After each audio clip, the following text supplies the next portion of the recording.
Colachel police நிலையத்தில் இளம்பெண் காதலனுடன் தஞ்சம். கன்னியாகுமரி மாவட்டம் மண்டைக்காடு அருகே உள்ள கீழ்கரை பகுதியைச் சேர்ந்தவர் குமார். இவரது மகள் சபிதா, வயது 19. இவர் லட்சுமிபுரத்தில் உள்ள ஒரு காய்கறி கடையில் வேலை பார்த்து வந்தார். இந்த நிலையில் கடந்த 2 தினங்களுக்கு முன்பு கடைக்கு வேலைக்கு செல்வதாக கூறி சென்ற சபிதா அதன்பின் வீடு திரும்பவில்லை. இதனால் பெற்றோர் கடைக்கு சென்று விசாரித்த போது அவர் கடைக்கு வரவில்லை என்பது தெரியவந்தது. பின்னர் இதுகுறித்து அவர்கள் குளச்சல் போலீஸ் நிலையத்தில் புகார் அளித்தனர். அதன் பேரில் போலீசார் வழக்கு பதிவு செய்து விசாரணை நடத்தி வந்தனர். இந்த நிலையில் நேற்று முன்தினம் மாலையில் குளச்சல் போலீஸ் நிலையத்தில் சபிதா, மண்டைக்காடு புதூர் பகுதியைச் சேர்ந்த நரேஷ், வயது 26 என்பவருடன் தஞ்சமடைந்தார்.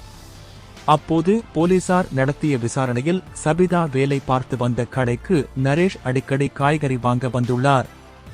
அப்போது இருவருக்கும் இடையே ஏற்பட்ட பழக்கம் நாளடைவில் காதலாக மாறியது. தொடர்ந்து இந்த காதலுக்கு பெற்றோர் சம்மதிக்க மாட்டார்கள் என கருதி காதல் ஜோடி இருவரும் வீட்டை விட்டு வெளியேறி ஒரு ஆலயத்தில் வைத்து திருமணம் செய்து கொண்டுள்ளனர்.